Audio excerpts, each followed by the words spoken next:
സാഗരമധ്യത്തിൽ പെട്ടു ഞാൻ ഉഴലുമ്പോൾ നൗകയുമായി നാഥ വന്നിടണേ, ഒരു കര നീ എത്തിച്ചിടണമേ.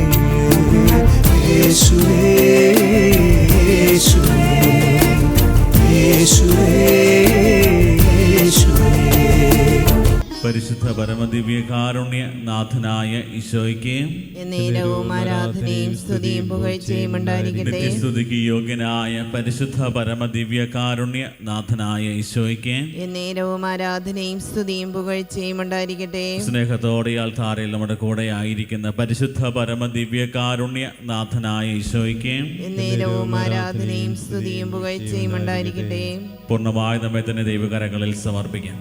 കരുണയുടെ തിരുമണിക്കൂറിൽ കർത്താവിൻ്റെ കാരുണ്യം യാചിച്ചുകൊണ്ട് കർത്താവിൻ്റെ കരുണക്കടലിൽ കർത്താവെ ഞങ്ങളുടെ ജീവിതങ്ങളെ വിശുദ്ധീകരിക്കണമേ എന്ന് പ്രാർത്ഥിച്ചുകൊണ്ട് കർത്താവിന് മുമ്പിലായിരിക്കുന്ന സമയമാണ്, കൃപയുടെ സമയമാണ്. കർത്താവ് മനുഷ്യവംശത്തിൻ്റെ മേൽ ശക്തമായി ദൈവത്തിൻ്റെ കരുണ വർഷിക്കുന്ന സമയം, ദൈവത്തോടു കൂടെ ആയിരിക്കുന്ന സമയം, ദൈവത്തിൻ്റെ വലിയ സ്നേഹവും കരുണയും കരുതലുമൊക്കെ നമ്മൾ അനുഭവിക്കുന്ന സമയമാണ്. ആ ഒരു വലിയ ബോധ്യത്തോടെ പൂർണ്ണ ഹൃദയത്തോടെ പൂർണ്ണ മനസ്സോടെ കർത്താവിനെ നമുക്ക് ആരാധിക്കാം. നമ്മുടെയൊക്കെ ജീവിതത്തെ നോക്കുകയാണെങ്കിൽ ഒത്തിരിയേറെ വേദനകളും നൊമ്പരങ്ങളും പാപത്തിൻ്റെ വലിയ ബന്ധനങ്ങളുമൊക്കെ ഉണ്ട്. യാതൊരു രീതിയിലുള്ള അർഹതകളും നമ്മുടെ ജീവിതത്തിലില്ലെങ്കിലും കർത്താവ് കാരുണ്യത്തോടെ നമ്മളെ കടാക്ഷിക്കുകയും സ്നേഹത്തോടെ ചേർത്ത് പിടിക്കുകയും ചെയ്യും. ഇതാണ് കാൽവരിയിൽ നമ്മൾ കണ്ടത്. തൻ്റെ ശരീരവും രക്തവും ബലിയായി നൽകി അത്രമാത്രം സ്നേഹത്തോടെ നമ്മളോട് കരുണ കാണിച്ചു. അതാണ് ദൈവത്തിൻ്റെ ഏറ്റവും മഹത്തായ സ്നേഹം. ദൈവത്തിൻ്റെ മനുഷ്യവംശത്തോടുള്ള സ്നേഹം വെളിപ്പെടുന്നത് കാൽവരിയിലാണ്. ദൈവമായവൻ സ്വയം ബലിവസ്തുവായി കാൽവരി മലയുടെ മുകളിൽ ബലിവസ്തുവായി മാറുകയാണ്. അത്രമാത്രം കരുണ കാണിച്ച ആ ദൈവത്തിൻ്റെ മുമ്പിൽ നമ്മൾ തന്നെ പൂർണ്ണമായി സമർപ്പിച്ചുകൊണ്ട് കർത്താവിൻ്റെ തിരുഹൃദയത്തിൻ്റെ വലിയ സ്നേഹം ആവോളം അനുഭവിക്കുവാനും ഈശോയുടെ ശരീരത്തിൽ നിന്ന് നമുക്ക് ധാരധാരയായി നമ്മുടെയൊക്കെ ജീവിതത്തിലേക്ക് നമ്മുടെ വിശുദ്ധീകരണത്തിനായി ഒഴുകിയിറങ്ങിയ തിരുരക്തത്തിൻ്റെ യോഗ്യതയ്ക്ക് വേണ്ടി പ്രാർത്ഥിച്ചുകൊണ്ട് കർത്താവിൻ്റെ കാരുണ്യം അനുസ്മരിച്ചുകൊണ്ട് നമുക്കൊന്ന് ചേർന്ന് പ്രാർത്ഥിക്കാം.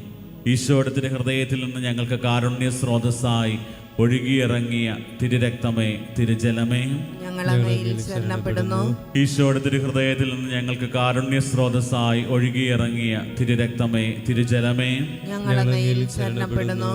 ഈശോയുടെ തിരുഹൃദയത്തിൽ നിന്ന് ഞങ്ങൾക്ക് കാരുണ്യ സ്രോതസ്സായി ഒഴുകിയിറങ്ങിയ തിരുരക്തമേ തിരുജലമേ ഈശോയിൽ സ്നേഹമുള്ളവരെ, കർത്താവിൻ്റെ കരുണയ്ക്ക് വേണ്ടി യാചിച്ചുകൊണ്ട് ദിവ്യകാരുണ്യനാഥൻ്റെ സന്നിധിയിലായിരിക്കുമ്പോൾ ദൈവം നമ്മോട് അരുളി ചെയ്ത കാര്യം, വചനത്തിലൂടെ നമ്മളെ ഓർമ്മപ്പെടുത്തുന്ന ഒരു കാര്യം. 145 സങ്കീർത്തനം 18, 19 തിരുവചനം ഇപ്രകാരം പറയുന്നു: തന്നെ വിളിച്ചപേക്ഷിക്കുന്നവർക്ക്, ഹൃദയ പരമാർത്ഥതയോടെ വിളിച്ചപേക്ഷിക്കുന്നവർക്ക് കർത്താവ് സമീപസ്ഥനാണ്. തൻ്റെ ഭക്തരുടെ ആഗ്രഹം അവിടുന്ന് സഫലമാക്കുന്നു. അവിടുന്ന് അവരുടെ നിലവിളി കേട്ട് അവരെ രക്ഷിക്കുന്നു. ദൈവം മാറിയിരുന്ന് നമ്മുടെ ജീവിതത്തിൽ ഇടപെടാതെ നമ്മളെയൊക്കെ മാറി നിന്ന് വീക്ഷിക്കുന്ന ഒരു ദൈവമല്ല, മറിച്ച് നമ്മുടെയൊക്കെ ജീവിത നിലവിളി കേട്ട് നമ്മളെ സഹായിക്കുവാനായി നമ്മുടെ കൂടെ അണയുന്ന ദൈവമാണ്. തന്നെ വിളിച്ചപേക്ഷിക്കുന്നവർക്ക് അവിടുന്ന് സമീപസ്ഥനാണ്. തൻ്റെ ഭക്തരുടെ ആഗ്രഹം അവിടുന്ന് സഫലമാക്കുന്നു. ദൈവത്തോട് നമ്മൾ പ്രാർത്ഥിക്കുമ്പോൾ നമ്മുടെ പ്രാർത്ഥനയ്ക്ക് ഉത്തരം തരുന്നവനാണ് നമ്മുടെ കർത്താവ്. ആ ഒരു കാര്യം കൃത്യമായും വചനം നമ്മളെ ഓർമ്മിപ്പിക്കുകയാണ്. ഇന്ന് സാർവത്രിക സഭയിൽ ഭാരതത്തിൻ്റെ അപ്പോസ്തലനായ തോമാസ് സ്ലീഹായുടെ തിരുനാൾ ആഘോഷിക്കുകയാണ്. കർത്താവിൻ്റെ സ്നേഹവും കർത്താവ് കാണിച്ച ആ കാരുണ്യമൊക്കെ ഉള്ളിലൊതുക്കി ആ ഒരു സ്നേഹം ലോകത്തിൻ്റെ വിവിധ ഭാഗങ്ങളിൽ എത്തിക്കുവാനായി പ്രേക്ഷിത യാത്ര തുടങ്ങിയ വ്യക്തി. അധികമൊന്നും വചനത്തിൽ തോമാസ് സ്ലീഹായെക്കുറിച്ച് നമ്മൾ കാണുന്നില്ലെങ്കിലും പ്രധാനമായും 3 സ്ഥലങ്ങളിൽ മാത്രമാണ് കാണുക. ഇവിടെയൊക്കെ ഏറ്റവും ധീരതയോടെ തൻ്റെ പ്രിയപ്പെട്ട ശിഷ്യന്മാരോട് പറയുന്നൊരു കാര്യമാണ്, നമുക്കും അവനോട് കൂടെ പോയി മരിക്കാം. ഈശോ ജെറൂസലേമിലേക്ക് യാത്ര തുടങ്ങാൻ പോകുന്നു എന്നറിഞ്ഞപ്പോൾ എല്ലാവരും പറഞ്ഞു, ഈശോയെ നീ അങ്ങോട്ട് പോകരുത്, അങ്ങോട്ട് പോയി കഴിഞ്ഞാൽ നിന്നെ അവർ കൊല്ലാൻ സാധ്യതയുണ്ട്, അതുകൊണ്ട് നീ അങ്ങോട്ട് പോകാൻ പാടില്ല. അപ്പോൾ മറ്റുള്ള ശിഷ്യന്മാരെ കൂടെ മോട്ടിവേറ്റ് ചെയ്തുകൊണ്ടാണ് തോമാസ് ശ്ലീഹ പറഞ്ഞത്, വരും നമുക്കും അവനോട് കൂടെ പോയി മരിക്കും. അത് വെറും വാക്കായിരുന്നില്ല, അതൊരു വലിയ ബോധ്യത്തിൽ നിന്നുള്ളൊരു കാര്യമായിരുന്നു. വീണ്ടും നമ്മൾ കാണുന്നത് പിതാവിൻ്റെ സന്നിധിയിലേക്ക് പോകാനായി ഒരുങ്ങിയിരിക്കുന്ന ഈശോയുടെ കാര്യം പറഞ്ഞപ്പോൾ ഈശോയോട് പറയുക, കർത്താവേ നീ എങ്ങോട്ടാണ് പോകുന്നതെന്ന് ഞങ്ങൾക്ക് അറിഞ്ഞുകൂടാ, ആ വഴി ഞങ്ങൾക്ക് കാണിച്ചു തരും. അപ്പോൾ ഈശോ പറയുകയാണ്, വഴിയും സത്യം ജീവനും ഞാനാണ്. വഴിയും സത്യവും ജീവനുമായ ഈശോയെ തിരിച്ചറിഞ്ഞപ്പോൾ ആ ഈശോയ്ക്ക് വേണ്ടി ജീവിക്കുവാനായി തൻ്റെ ജീവിതം മുഴുവൻ മാറ്റിവെക്കുകയാണ്. ഉദ്ധാനത്തിന് ശേഷവും നമ്മൾ തോമാസ് ശ്ലീഹായെ കാണുന്നുണ്ട്. ബാക്കി എല്ലാവരും ഈശോയെ കാണുകയും തോമാസ് ശ്ലീഹ മാത്രം അവിടെ ഉണ്ടായിരുന്ന ആ ഗ്രൂപ്പിലുണ്ടായിരുന്നില്ല. അപ്പോൾ തന്നെ എനിക്ക് മാത്രം ഉദ്ധിതനായ ഈശോയെ കാണാൻ പറ്റിയില്ലല്ലോ എന്നുള്ള വിഷമത്തോടു കൂടെ ശാഠ്യം പിടിക്കുന്ന തോമാസ് ശ്ലീഹായെ നമ്മൾ കാണുന്നുണ്ട്. തോമാസ് ശ്ലീഹ പറയുന്നുണ്ട്, കർത്താവേ ഇത്രമാത്രം നിൻ്റെ കൂടെ നടന്നിട്ട്, നിനക്ക് വേണ്ടി മരിക്കാൻ പോലും തയ്യാറായി നിൻ്റെ കൂടെ നടന്നിട്ട് ബാക്കി എല്ലാവർക്കും ദർശനം കൊടുത്തപ്പോൾ എനിക്ക് മാത്രം കിട്ടിയില്ല കർത്താവേ. അതുകൊണ്ടാണ് തോമാസ് ശ്ലീഹ അത്രമാത്രം ശാഠ്യത്തോടെ പറയുന്നത്, കർത്താവിനെ കാണുകയും കർത്താവിൻ്റെ കയ്യിലെയും പാർശ്വത്തിലെയും ഒക്കെ മുറിവുകൾ കാണുകയും പാർശ്വത്തിൽ ഞാൻ വിരലുകളൊക്കെ ഇട്ട് എങ്കിൽ മാത്രമേ ഞാനത് വിശ്വസിക്കത്തുള്ളൂ. അതൊരു ശാഠ്യമാണ്, കർത്താവിനെ അറിയുവാനും അനുഭവിക്കുവാൻ. വീണ്ടും കർത്താവ് തോമാസ് ശ്ലീഹായ്ക്ക് പ്രത്യക്ഷപ്പെടുമ്പോൾ തോമാസ് ശ്ലീഹായ്ക്ക് ഒരു വലിയ ഒരു ഇമ്പോർട്ടൻ്റ് ഒരു പ്രാധാന്യം കൊടുക്കുകയാണ്. നമ്മൾ വായിച്ചു കേട്ട വചനഭാഗത്ത് പറഞ്ഞതുപോലെ തൻ്റെ ഭക്തരുടെ ആഗ്രഹം അവിടുന്ന് സഫലമാക്കും. തോമാസ് ശ്ലീഹായുടെ ആഗ്രഹം, ശാഠ്യത്തോടെയുള്ള ആഗ്രഹം, കർത്താവിനെ അറിയുവാനും അനുഭവിക്കുവാനുമായിട്ടുള്ള ആ ഒരു ആഗ്രഹത്തിൻ്റെ മുമ്പിൽ ദൈവം തോമാസ് ശ്ലീഹയുടെ ആഗ്രഹം സാധിച്ചു കൊടുക്കുകയാണ്. തോമസേ നീ ഇവിടെ വരിക, എൻ്റെ കാലുകളിലെയുമൊക്കെ മുറിവുകൾ നീ കാണുക, നിൻ്റെ കൈ കൊണ്ടുവരിക, എൻ്റെ പാർശ്വത്തിൽ വയ്ക്കുക. തോമാസ് ശ്ലീഹയ്ക്ക് വേറെ ഒന്നും പറയാനില്ല.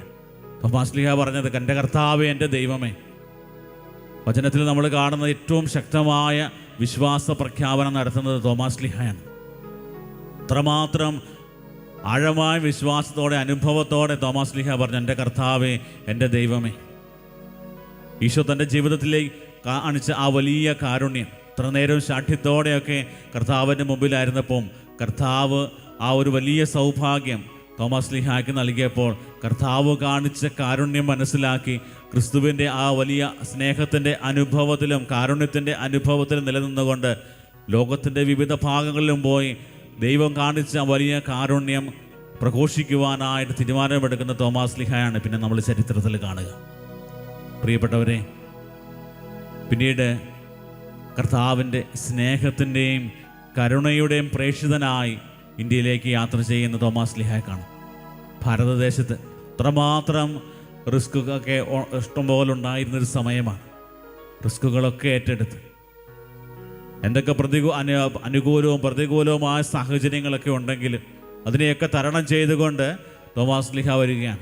നമുക്കറിയാം, ഒന്നും അറിയത്തില്ലാത്ത ഒരു രാജ്യത്തേക്ക് അല്ലെങ്കിൽ ഒരു ദേശത്തേക്ക് നമ്മൾ യാത്ര ചെയ്യുമ്പോൾ ഭാഷയുണ്ട്, കാലാവസ്ഥയുണ്ട്, അവിടുത്തെ പ്രതികൂലമായ സാഹചര്യങ്ങളുണ്ട്, അവിടുത്തെ സംസ്കാരങ്ങളുണ്ട്, എല്ലാം വ്യത്യസ്തമായിരിക്കും. പക്ഷേ അതിലൊന്നും തളർന്നു പോകാതെ താൻ അനുഭവിച്ചറിഞ്ഞ ക്രിസ്തുവിൻ്റെ ആ ഒരു വലിയ സ്നേഹവും കരുണയും കാരുണ്യവുമൊക്കെ എല്ലാവരിലേക്കും എത്തിക്കുവാനായിട്ട് ആ ഒരു തീക്ഷ്ണത, തൻ്റെ ജീവനേക്കാൾ അധികമായിട്ട് താൻ വിശ്വസിക്കുന്ന തൻ്റെ വിശ്വാസ സത്യത്തെ പ്രഘോഷിക്കുന്ന തോമാസ് ശ്ലീഹയെ കാണും. പ്രിയപ്പെട്ടവരെ, പ്രകാരം നമ്മുടെ ജീവിതങ്ങളും കരുണയുടെ ജീവിതങ്ങളായിട്ട് ദൈവം കരുണ കാണിച്ചിട്ട് ദൈവത്തിൻ്റെ കരുണയുടെ പ്രേക്ഷിതരായി നമ്മൾ ഓരോരുത്തരും മാറണമെന്നുള്ള കാര്യമാണ് ഇന്ന് തിരുനാൾ നമ്മളെ ഓർമ്മപ്പെടുത്തുക.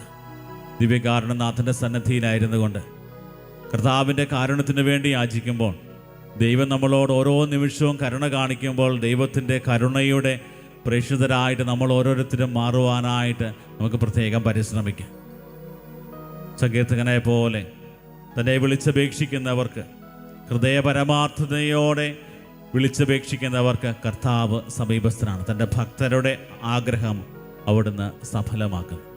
പ്രിയപ്പെട്ടവരെ, ദൈവത്തോട് ചേർന്ന് നിൽക്കുമ്പോൾ ദൈവം നമ്മളോടും ചേർന്ന് നിൽക്കും.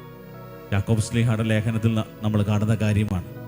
ദൈവത്തോട് ചേർന്ന് നിൽക്കാൻ നിനക്ക് സാധിക്കുന്നുണ്ടോ? നിന്നോട് ദൈവം ചേർന്നിരിക്കും. ദൈവം നിന്നോട് കരുണ കാണിക്കും. നിൻ്റെ ജീവിതം മുഴുവനും കർത്താവിൻ്റെ സ്നേഹം കൊണ്ട് അവൻ നിറയ്ക്കും. ആ ഒരു വലിയ ബോധ്യത്തോടെ ദിവ്യകാരുണ്യനാഥൻ്റെ സന്നിധിയിലായിരുന്നു കൊണ്ട് ലോകമെമ്പാടുമുള്ള സകലർക്കും വേണ്ടി കർത്താവിൻ്റെ കാരുണ്യം യാചിച്ചുകൊണ്ട് നമുക്ക് പ്രാർത്ഥിക്കാം.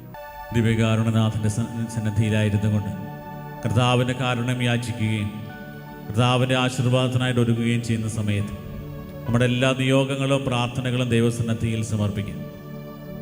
കർത്താവ് നമ്മുടെ ജീവിതത്തിലേക്ക് നൽകിയ അനുഗ്രഹങ്ങളെ ഓർത്ത് നന്ദി പറയും. നമ്മളായിരിക്കുന്ന നമ്മുടെ ജീവിത സാഹചര്യങ്ങളെ പൂർണ്ണമായി കർത്താവിൻ്റെ കരങ്ങളിലേക്ക് കൊടുക്കും. നമ്മുടെ കുടുംബങ്ങളെയും ജീവിത പങ്കാളിയും മക്കളെയും മാതാപിതാക്കളെയും ബന്ധുമിത്രാദികളെയും നമ്മളെ ഓരോ രീതിയിൽ സഹായിച്ചു നല്ലവരായ നമ്മുടെ കൂട്ടുകാരെയും എല്ലാം കർത്താവിൻ്റെ കരങ്ങളിൽ കൊടുക്കും. നമ്മുടെ ജീവിത സാഹചര്യങ്ങൾ മനസ്സിലാക്കി നമ്മുടെ പ്രാർത്ഥനയ്ക്ക് ഉത്തരം നൽകുന്നവനാണ് നമ്മുടെ കർത്താവ്. കർത്താവിൻ്റെ ഭക്തരുടെ സകല ആവശ്യങ്ങളും അവിടുന്ന് നിറവേറ്റിത്തരും. ആത്മാർത്ഥമായി കർത്താവിനെ തേടുകയും കർത്താവിൻ്റെ സ്നേഹത്തിൽ വ്യാപരിക്കാനും കർത്താവ് ഞങ്ങളെ ഒരുക്കണമെന്ന് പ്രത്യേകം പ്രാർത്ഥിക്കും. ഈ കാര്യസ്ഭവനെയും കാര്യസ്ഭവന എല്ലാ ശുശ്രൂഷകളെയും ഇവിടുത്തെ എല്ലാ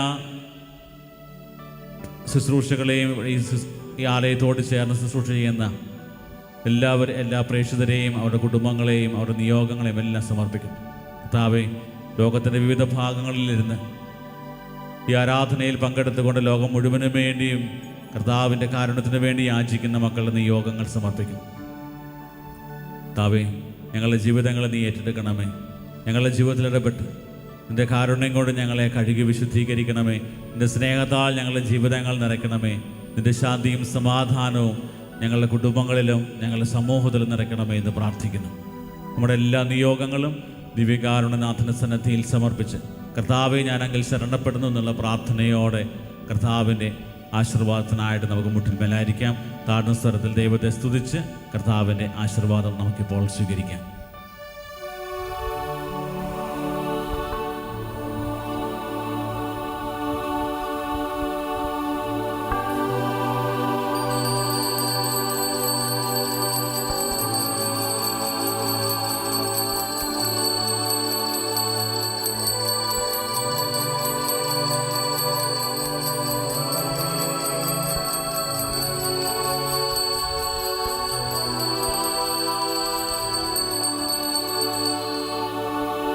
പരിശുദ്ധ പരമമാ ദിവ്യകാരുണ്യമേ,